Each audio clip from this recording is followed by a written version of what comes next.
Hello friend, welcome to my channel. इस video के माध्यम से हम एमपीएस असिस्टेंट रजिस्ट्रार एग्जाम जो आपका संडे में कंडक्ट हुआ है उसके सामान्य अध्ययन प्रश्न पत्र 1 को डिस्कस करेंगे। तो चलिए स्टार्ट करते हैं। इसमें आपको एमपीजी के करंट अफेयर्स, आईसीटी, ट्राइब्स, ठीक है, इनके क्वेश्चन आपको देखने मिलेंगे। जो आने वाली एग्जाम है एमपीपीएससी की वेरियस एग्जाम, जिसमें आपका एमपीएस असिस्टेंट प्रोफेसर एग्जाम है और वेरियस अदर एग्जाम है, उन सभी के लिए यह वीडियो काफ़ी इंपॉर्टेंट होने वाला है, क्योंकि पेपर 1 आप देखोगे तो सभी का सिलेबस सेम है।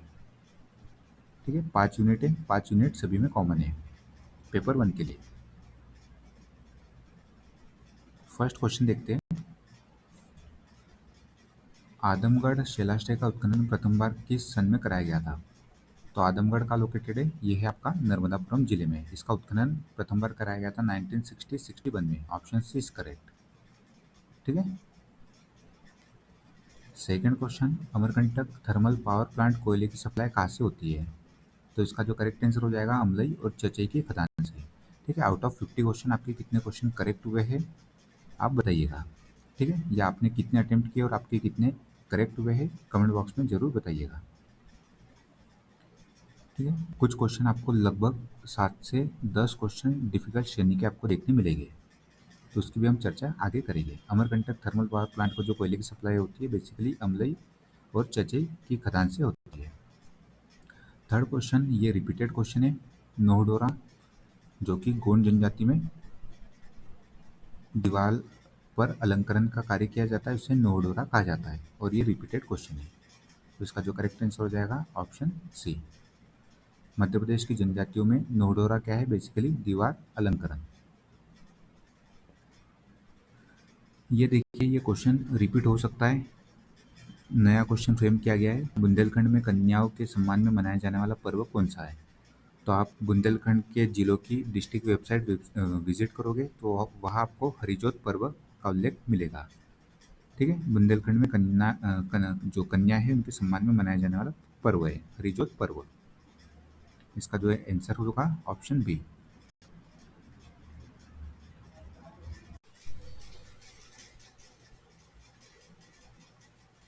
एमपी करंट अफेयर्स का क्वेश्चन है। डॉक्टर बी आर अम्बेडकर वन्यजीव अभ्यारण्य मध्य प्रदेश के किस जिले में लोकेटेड है? तो ये लोकेटेड है आपका सागर में। Option C is correct. किस प्रकार के बौद्धिक संपदा अधिकार द्वारा किसी सॉफ्टवेयर के कोड की सुरक्षा की जाती है? तो बेसिकली ये है कॉपीराइट के अंतर्गत, और भारत में कॉपीराइट का एक्ट है 1957 का। जिन भी क्वेश्चन में आपको डाउट लग रहा है आप कमेंट बॉक्स में जरूर बता दीजिएगा। मध्य प्रदेश लोकायुक्त के चयन हेतु परामर्शदात्री समिति में निम्नलिखित में से कौन सम्मिलित होते हैं? तो उच्च न्यायालय के मुख्य न्यायाधीश। अमर बलिदानी महुआ का संबंध किस जनजाति से? इनका संबंध है गोंड ट्राइब से।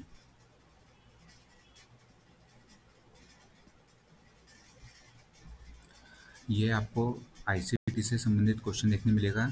ई वेस्ट रिसाइकलिंग के बारे में जागरूकता फैलाने के लिए प्रमुख स्मार्टफोन और कंप्यूटर कंपनियों ने क्या किया है? उत्पादकों की कीमत बढ़ा दी है क्या? नहीं। उपकरणों का निर्माण बंद कर दिया है क्या? नहीं। रिसाइकलिंग कार्यक्रम शुरू किया है? Yes, this is correct. ठीक है, ये कॉमन सेंस का क्वेश्चन भी आप कर सकते हो। कॉमन सेंस, ये क्वेश्चन काफ़ी अच्छा फ्रेम किया गया है और इसे आप मीडियम टू डिफिकल्ट श्रेणी में रख सकते हो। भीमबेटका के शिलाश्रय संख्या 3 F23 का उत्खनन किसने कराया था? तो वी एस वाकनकर इसका आंसर नहीं होगा। इसका जो करेक्ट आंसर है वी एन मिश्र ने। ठीक है, ऑप्शन बी इसका करेक्ट आंसर हो जाएगा। मोस्ट ऑफ द लोग इसमें वी एस वाकनकर लगा के आए होंगे, तो इसका बट आंसर होगा ऑप्शन बी वी एन मिश्र। भीमबेटका की जो केव है, केव नंबर 3, और उसमें भी F23 का उत्खनन कार्य पूछा गया है, एकदम स्पेसिफिक करके दिया गया है। इसे आप डिफिकल्ट श्रेणी का क्वेश्चन रख सकते हो। मध्य प्रदेश का प्रथम प्रकाशित समाचार पत्र ग्वालियर अखबार का प्रकाशन कब शुरू हुआ था? 1840। ये इजी कैटेगरी का क्वेश्चन है। सोन नदी पर कौन सी परियोजना है? बाणसागर परियोजना देवलोन नामक स्थान पर है। करंट अफेयर्स का क्वेश्चन, और ये भी डिफिकल्ट श्रेणी का क्वेश्चन है। ठीक है, भारत पाकिस्तान हीट वेव 2025 ईस्वी घटना के विषय में निम्नलिखित में से कौन सा तथ्य असत्य है? ठीक है, इनकरेक्ट स्टेटमेंट हमें फाइंड करना है। तो ए, बी और सी तीनों करेक्ट स्टेटमेंट है, जबकि डी इनकरेक्ट है। विश्व मौसम विज्ञान संगठन के महासचिव मसातो कांडा ने घोषणा की थी क्या? नहीं, ये हो जाएगा इनकरेक्ट। इनकरेक्ट फाइंड करना है तो ऑप्शन डी हमारा आंसर हो जाएगा। ये भी इसी कैटेगरी का क्वेश्चन है। सम्राट अशोक के द्वारा किस स्थान पर स्तूप का निर्माण कराया गया था? तो सांची है, भरूच है, भरूच सतना में। Option B is correct. Madhya Pradesh में रेड रोज कॉरिडोर किस राष्ट्रीय राजमार्ग को कहा जाता है? तो नेशनल हाईवे 45। National highway 45।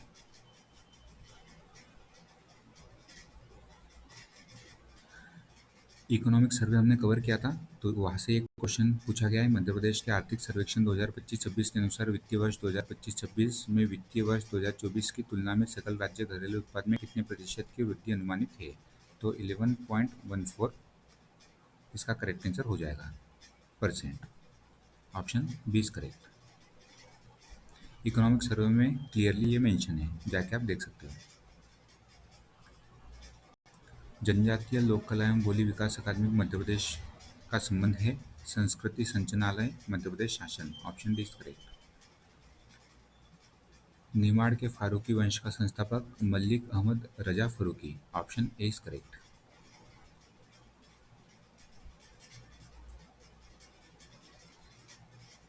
इन्होंने जो निमाड़ वाला क्षेत्र है वहाँ रूल किया था फारूकी डायनेस्टी ने। किस प्रस्ताव के द्वारा भारत शासन ने औपचारिक रूप से मध्य प्रांत की स्थापना की थी? अब ये देखिए, ये है रिपीटेड क्वेश्चन। 1861 इस प्रकार का क्वेश्चन एमपी असिस्टेंट प्रोफेसर में पूछा गया था। तो यहाँ 1861 केवल एक ही ऑप्शन में, ऑप्शन डी इज करेक्ट। ठीक है, मध्य प्रांत की स्थापना 2 नवंबर 1861।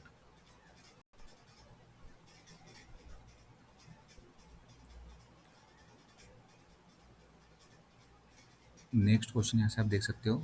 निम्नांकित में से किन अर्थशास्त्रियों को रचनात्मक विध्वंस के माध्यम से विकास का सिद्धांत प्रतिपादित करने के लिए नोबेल पुरस्कार दिया गया था? इकोनॉमिक्स का नोबेल पुरस्कार पूछा गया है। तो ये मिला था जोएल मोकिर, फिलिप अगेन और पीटर हॉविट को। Option B is correct. इसकी हम मल्टीपल टाइम चर्चा कर चुके हैं। नोबेल प्राइज की लिस्ट कई बार हमने रिवाइज की है। मध्य प्रदेश में संभागायुक्त कार्यालय के बारे में निम्नलिखित में से कौन सा कथन सत्य है? तो इसका जो करेक्ट आंसर हो जाएगा ऑप्शन सी, संभाग आयुक्त कार्यालय मुख्यतः एक समन्वयक संस्था है। आप ये ऑप्शन पढ़ोगे तो बाकी ऑप्शन आप इजीली एलिमिनेट कर लोगे कॉमन सेंस के माध्यम से।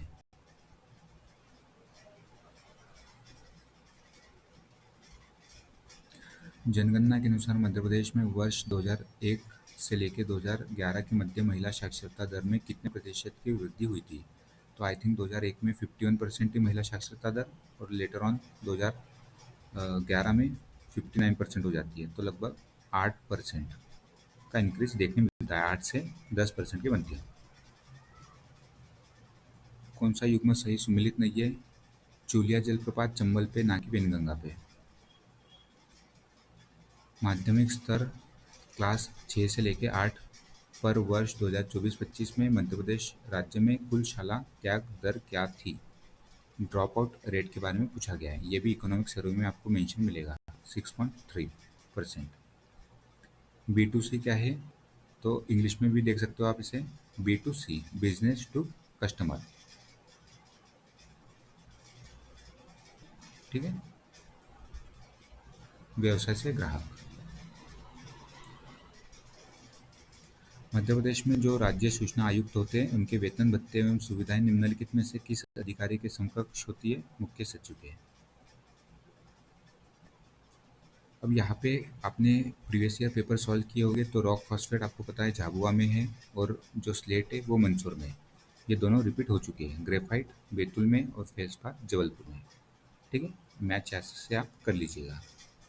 चारों इजी है। Rock phosphate individually previous year में पूछा जा चुका है, झाबुआ में स्लेट भी पूछा जा चुका है, मंदसौर में ग्रेफाइट भी पूछा जा चुका है, बैतूल में। अब फेल्सपार आप ध्यान रख लीजिए, हो सकता है ये पूछ लिया जाए आने वाले एग्जाम में। इंग्लैंड के राजा जेम्स प्रथम का दूत सर टॉमस रो किसके दरबार में बुरहानपुर पहुंचा था? शहजादा परवेज के दरबार में।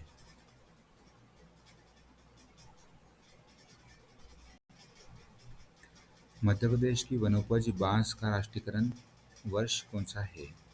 तो एमपीपीएससी सिविल सर्विसेज का एग्ज़ाम देखोगे उसमें साल का राष्ट्रीयकरण पूछा जा चुका है और यह एग्ज़ाम में बांस का राष्ट्रीयकरण पूछा जा चुका है 1973।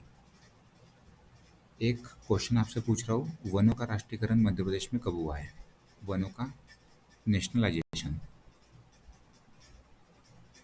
ठीक है, नेशनलाइजेशन मध्य प्रदेश में कब हुआ है? कमेंट बॉक्स में बताइएगा। आईसीटी से क्वेश्चन है, internet of things. IoT system को नियंत्रित या प्रबंधित करने के लिए कौन सा आईओटी कार्यकारी ब्लॉक विभिन्न क्रियाएं प्रदान करता है? तो देखिए, प्रबंधित, प्रबंधन, ऑप्शन सी इज करेक्ट। मेरे अनुसार इसका जो आंसर होगा ऑप्शन सी होगा, ठीक है। मध्य प्रदेश के आदिवासी दिवासा त्यौहार कब मनाते हैं? दिवासा हो गया, बिद्री पूजा हो गया, इंदल, ये वर्षा के समय मनाया जाता है, वर्षा ऋतु। मध्य प्रदेश में बैंकिंग सेवाओं की गुणवत्ता में सुधार हेतु ग्रामीण बैंकों के महासम्मेलन से किस नए बैंक की स्थापना की गई है? मध्य प्रदेश ग्रामीण bank, option A is correct. Madhya Pradesh के किस वैज्ञानिक ने नासा से संबंधित चंद्रयान मिशन में सहभागिता निभाई है? ये करंट अफेयर्स का क्वेश्चन है, मधुर तिवारी। भारिया जनजाति में लमसना क्या है? ये है रिपीटेड क्वेश्चन, विवाह पद्धति। निम्नलिखित में से कौन सा मध्य प्रदेश में ग्राम पंचायतों का एक अनिवार्य कार्य नहीं है? तो आपकी जो यूनिट 3 है उसमें एमपी पॉलिटी या पॉलिटी से भी क्वेश्चन फ्रेम होते हैं, तो वहाँ से लिया गया ये पंचायती राज इंस्टीट्यूशन सेपरेटली आपके सिलेबस में मेंशन है। आप वेरियस पेपर सॉल्व करोगे तो इस प्रकार के आपको क्वेश्चन वहाँ देखने मिलते हैं। इसका जो करेक्ट आंसर हो जाएगा, कौन सा अनिवार्य कार्य नहीं है पूछा गया है।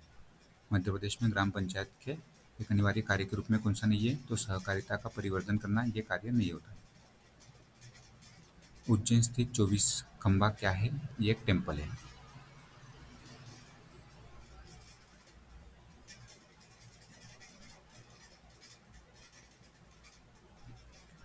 पटपरा नामक पुरास्थल मध्य प्रदेश के किस जिले में स्थित है?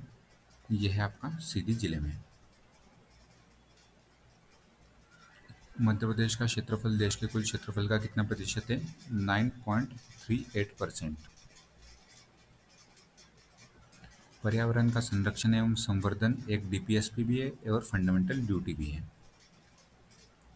अनुसूचित जनजाति को संविधान के किस अनुच्छेद के अंतर्गत परिभाषित किया गया है? ST define in article 366 sub clause 25 और एससी 366 सब क्लॉज 24।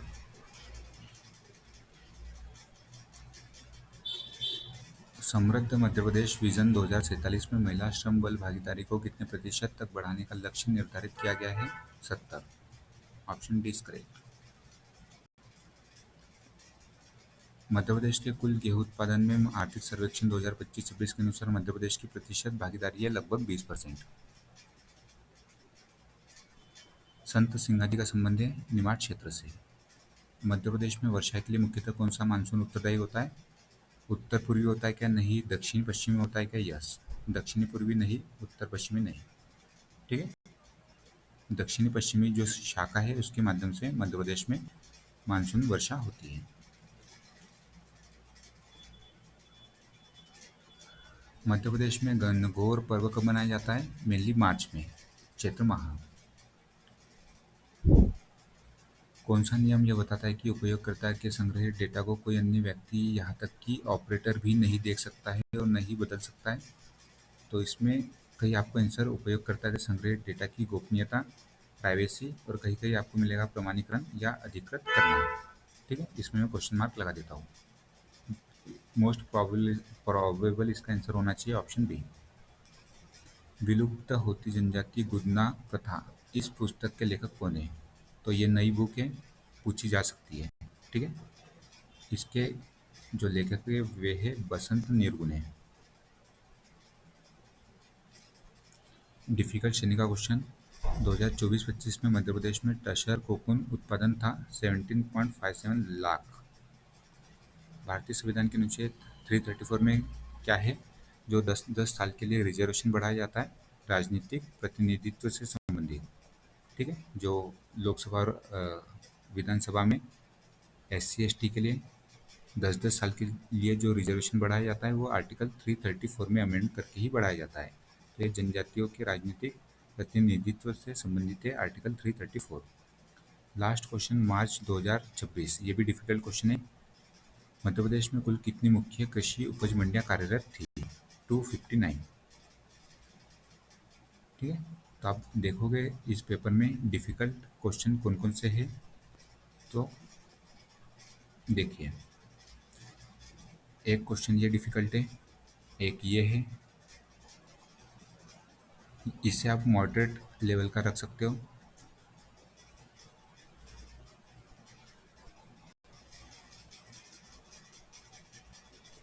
ये क्वेश्चन आपको मॉडरेट टू डिफिकल्ट लग सकते हैं। ठीक है,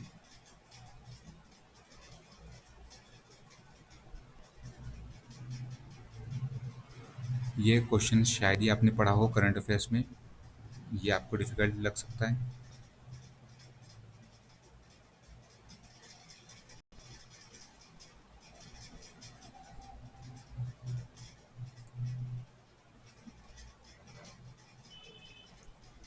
ये क्वेश्चन डिफिकल्ट इसलिए लग सकता है आपको कि यहाँ देखिए कितना माइन्यूट डिफरेंस है 11.11 और 11.14 में, तो इसमें गलती होने के चांसेस बढ़ जाती है काफ़ी।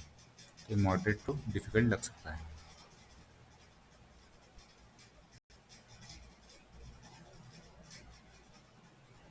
ये क्वेश्चन भी डिफिकल्ट लग सकता है आपको, भीमबेटका शिलाश्रय वाला क्वेश्चन। और ये पेज में देखोगे तो आपके लिए ये वाला नया क्वेश्चन है, क्वेश्चन नंबर 4। ठीक है, तो लगभग 6 से 8 क्वेश्चन या बोल सकते हैं डिफिकल्ट श्रेणी के, और 2 से 4 क्वेश्चन मॉडरेट श्रेणी के, बाकी क्वेश्चन इजी है। ठीक है, तो आसानी से इस पेपर में नेट 35 क्वेश्चन सॉल्व किए जा सकते थे। तो आउट ऑफ आप बताइएगा आपने कितने अटेम्प्ट किए, और आउट ऑफ दैट आपके नेट कितने करेक्ट हो रहे हैं नेगेटिव मार्किंग को इंक्लूड करके। ठीक है, तो सेशन का हम एंड करते हैं। धन्यवाद।